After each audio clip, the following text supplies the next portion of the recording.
ఇప్పుడు శవం మగవాడిదండి. శవం పడుకోబెట్టబడింది, వచ్చింది అంటారు. లేకపోతే శవం వచ్చింది, వచ్చాడు, శవం వెళ్ళింది, శవం వచ్చాడు అని ఎవడండగా? అవునా?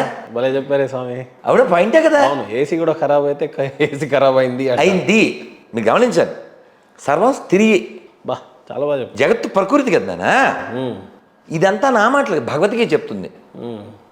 మయా దక్షేణ ప్రకృతి సూయతే సచరాచరం హేతునానేన కౌంతేయ జగద్వీ పరివర్తతే. అంటే ఏమిటి? నా యొక్క అధ్యక్షతలో ఈ ప్రకృతి నడుస్తుంది. మయా దక్షేణ. మనం మాట్లాడితే అథెంటిక్గా ఉండాలి. ఎందుకు ఇంత గట్టిగా మాట్లాడతారు మీరు? అథెంటిక్ కాబట్టి, నిజం కాబట్టి, కవరింగ్ చేయక్కర్లేదు, ఉన్నది కాబట్టి, నిజం కాబట్టి. ఇంత స్ట్రాంగ్గా ఎందుకు మాట్లాడతాం? ఇప్పుడు మీరు ఆ రాజమండ్రి వీడియో చూశారు, నువ్వు కూడా మాకే పుట్టావు. ఏంటి ఇలా మాట్లాడచ్చండి? అబద్ధం కాదు. వాడు హిందువులకే కదా పుట్టాడు. హిందువులు పుట్టబట్టినా వాడు వాళ్ళ నాన్న పేరు చెప్పడపోయాడు. నేను బాధపడే విషయం ఏంటంటే, ఇంత గొప్ప సంస్కృతికి వారసులై అలా ఎందుకు దిగజారిపోవాలి? ఇప్పుడు నేను అన్నమయ్య పాట పాడుతుంటే, పాడుతున్న నేను ఆనందపడి, వింటున్న మీరు ఆనందపడి, ఇలా ఆనందం పొందండ్రా అంటే ఎందుకండి? నేను ఎందుకు బాధపడుతున్నా అంటే, వాళ్ళు ఏడుస్తున్నారు, అందుకు బాధపడుతున్నాను. సరే, టాపిక్లోకి వస్తే,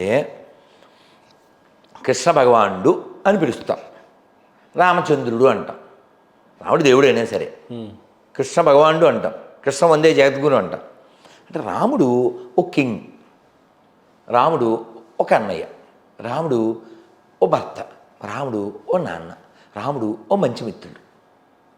ఈ రోల్స్ అన్నీ ఆయన చూపించడానికి తనే ప్రవర్తించారు. కృష్ణుడు అలా కాదు. చాగంటి గారి మాటల్లో చెప్పామనుకో, కృష్ణుడు ఈ చిన్నప్పటి నుంచి మడతెట్టేయడమే. ఆయన కూడా మాసరాలు తీసుకొస్తారు.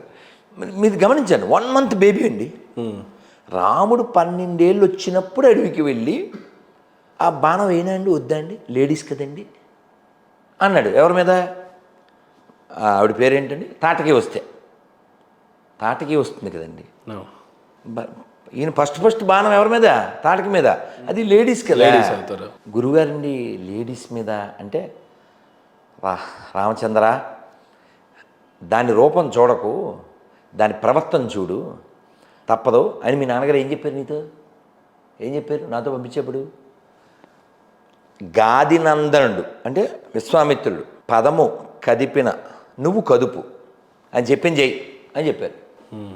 అంటే ఆయన కాలు కదిపితే నువ్వు కాలు కదుపు అని చెప్పారు. ఎవరో? దశరథుడు. మరి ఈ నాన్న కొడుకు కదా సార్, ప్రపంచంలో నాన్న కొడుకు అంటే ఇంకెవరండి సార్? రాముడు తప్ప ఇంకెవరు నాన్న కొడుకు? పర్ఫెక్ట్ నాన్న కొడుకు ఆయన కదా. సో అక్కడ 12 ఏళ్ళు వచ్చిన తర్వాత ఫస్ట్ అటెంప్ట్. కానీ కృష్ణుడికి అంత ఛాన్స్ లేదు సార్. 1 month baby sir. అక్కడ ఉన్నాడు, ఇక్కడ పుట్టాడు, ఒక కాసేపు వాళ్ళ అమ్మ నాన్నకు కనపడ్డాడు, ఏదో ఆనందపడ్డారు, షిఫ్ట్ అయిపోయాడు, గోకులం వెళ్ళాడు. 1 monthలోనే వీడు కంసుడు చాలామందిని పంపించాడుగా. కృష్ణాష్టమి టైము కృష్ణుడు కళ్ళు మూసుకున్నాడు. కృష్ణుడు కళ్ళు మూసుకుని లాస్ట్ విజిట్లో కూడా మనం ఫస్ట్ లేడీస్నే బ్యాడ్ నేమ్ వస్తుంది. మా పిల్లలు కూడా నన్ను కామెంట్ చేశారు. వాళ్ళ పిల్లలు అంటే ఎవరు? లవుడు కుషుడు. ఈయనే వాళ్ళ నాన్నని తెలదు కదా, వీళ్ళు డైలాగులు వేసేస్తారు. మరి బ్లడ్ పౌరుషం కదా, లక్ష్మణుడి కొడుకులు వస్తారు, అదే గుర్రం పంపిస్తారు కదా సార్, దాని మీద రాసి ఉంటుంది. ఏం రాసి ఉంటుంది?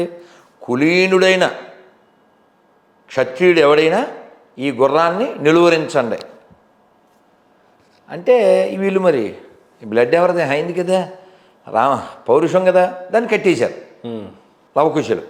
వాళ్ళు వచ్చారు వదిలేయమని. ఇది ఎవరిదో తెలుసా అంటారు. ఎవరిది? రాముడు వారిది, అయోధ్య నుంచి వచ్చిందంట. రాముడు అంటే మర్యాద పురుషోత్తముడు. ఇలాంటి మాటలు మాట్లాడచ్చా మీరు? ఇలాగా రెచ్చగొట్టే మాటలన్నీ దీని మీద రాశారు మీరు అని వీళ్ళు గొడవ పెట్టుకుంటారు. మా రాముల వారిని ఆక్షేపిస్తారా మీరు? వాళ్ళకి పెద్ద నాన్న, వీళ్ళకి సొంత నాన్న, వీళ్ళకి తెలదు, వాళ్ళ అన్నయ్యలని వీళ్ళకి తెలదు. అలా మాటలు పెరిగిపోతాయి. అప్పుడు వాళ్ళు డైలాగులు వేసేస్తారు. తెలుసులే మీ రాముడు, అదేనా ఆ తాటకని చంపాడు. ఇవన్నీ ఎవరు సొంత పిల్లలు అనేస్తారు. ఇదంతా కృష్ణుడు అవతారంలో ఏదో మా పిల్లలే కామెంట్ చేశారు, ఎందుకులే అబ్బా కాసేపు కళ్ళు మూసుకుంటే ఈవిడే వెళ్ళిపోద్ది, మనకి బ్యాడ్ నేమ్ రాకుండా ఉంటుంది అని కళ్ళు మూసుకున్నాడు కృష్ణుడు. కానీ మరి అది ఈయన చేతిలో ఫస్ట్ చావాల్సిందేగా. అది పాలు ఇచ్చినట్టు ఇచ్చి పాలు ఇచ్చిందా, ఏం రాసుకుంది, విషం కదా, విషం రాసుకొని వచ్చింది. ఆయన ఏం చేశాడు, పాలు తాగేశాడు, విషం తాగేశాడు, ప్రాణాలు కూడా లాగేశాడు. మరి పోతన ఫస్ట్ చచ్చిపోయింది కదా సార్. పోతన ఫస్ట్ అంటే సరదాగా ఎవరో తల్లులు ఎవరో నెగిటివ్ తీసుకోవద్దు, లేడీస్ ఫస్ట్ అప్పటి నుంచే వచ్చింది. అక్కడ రాముడు తాటకతో స్టార్టింగ్, ఇక్కడ పోతంతో స్టార్టింగ్. కానీ ఇద్దరూ కూడా భగవంతుడి చేతిలో మరణించడం వలన మోక్షాన్ని పొందారు. మనకు చూడండి, ఇక్కడ పాజిటివ్గా వెళ్ళినా పాజిటివ్ రిప్లై, నెగిటివ్గా వెళ్ళినా పాజిటివ్ రిప్లై. రాముడి చేతిలో లేదా కృష్ణుడి చేతిలో మరణించబడ్డ వాళ్ళందరూ ఉత్తమ గతులే పొందారు. స్వామి ఇక్కడ మనల్ని నిందిస్తూ ఆపాదిస్తున్నారు ఏంటంటే 16,000 మంది అంటున్నారు. దాన్ని ఏ స్టైల్లో వాళ్ళకి చెప్తారు మీరు సింగిల్ లైన్లో? ఇంత ఎక్స్ప్లెనేషన్ ఇచ్చాక మళ్ళీ ఏమిటిగా, వీళ్ళందరూ ఋషులు, భగవంతుడికి దగ్గరగా ఉండటం కోసం పత్నులుగా వచ్చినటువంటి వారు. మళ్ళీ ఇంకా డీటెయిల్డ్ కావాలి నీకు, సరే కమ్ బ్యాక్. ఇప్పుడు నేను మీ స్టూడియోలో ఎంతసేపు ఉంటానా? 1 అవర్, 2 అవర్స్, ఓకేనా? పోనీ నువ్వు నాతో ట్రావెల్ చేయాలనుకో, మనం బైకార్ వెళ్తూ ఈ మాటలు మాట్లాడుకుంటూ షూట్ చేసుకుంటాం. అదొక ప్రాసెస్, ఇదొక ప్రాసెస్. నేను రాలేను నాన్న మహేంద్ర, నువ్వే రానా అక్కడికి, వచ్చావు, ఇదో process. So you want to be with me few hours కదా. అలా భగవంతుడితో కొంతకాలం ఉండాలి, అది వాళ్ళకి ఆనందం. అడిగారు, అప్పుడు కుదరదన్నాడు, ఇప్పుడు కుదురుద్ది అన్నాడు. ఆ టైంలో ఆ ఏర్పాట్లు అయినాయి. వాడు ఎత్తుపోయాడు, వాడి పేరేంటి, నరకాసురుడు. వీళ్ళందరినీ బంధించాడు. ఏమండి, ఒక ఆడపిల్ల కొన్ని నెలల పాటు బయట ఉండి మళ్ళీ వెనక్కి వస్తే ఎవరు పెళ్లి చేసుకుంటారు సార్? అందులో ఆ రోజుల్లో వీళ్ళందరికీ రక్షించవలసిన స్థితి అయింది. వాళ్ళకు ఒక లైఫ్, అలా లైఫ్ ఇచ్చాడు ఆ యాంగిల్లో. సో పూర్వం మాట ఇచ్చాడు, ఇక్కడ లైఫ్ ఇచ్చాడు. అయిపోయిందా? వీళ్ళందరూ గృహాల్లోనూ అని ఒకేసారి ఉన్నాడు. ఆలోచించండి, 16,108 రోజులు అంటే ఎన్ని రోజులండి? ఓ 40 ఏళ్ళు, సంవత్సరానికి 365. ఇప్పుడు ఓ మనిషి అనుకోండి, ఇవాళ ఫస్ట్ వైఫ్ దగ్గరికి వెళ్ళాడు, ఆఖరి వైఫ్కి దగ్గరికి వెళ్ళడానికి 40 ఏళ్ళు పడుద్ది, మొదటి వైఫ్ చచ్చిపోద్ది. అది చెప్తున్నా సరదాగా. మరి భగవంతుడు అలా కాదుగా, సుప్రీం. అందుకనే ఆయన ఏమంటారు, సర్వత పాణిపాద, ఆయన విరాట్ పురుషుడు. అంతయు నీవే హరిపుండరీకాక్ష, అంతయు నీవే.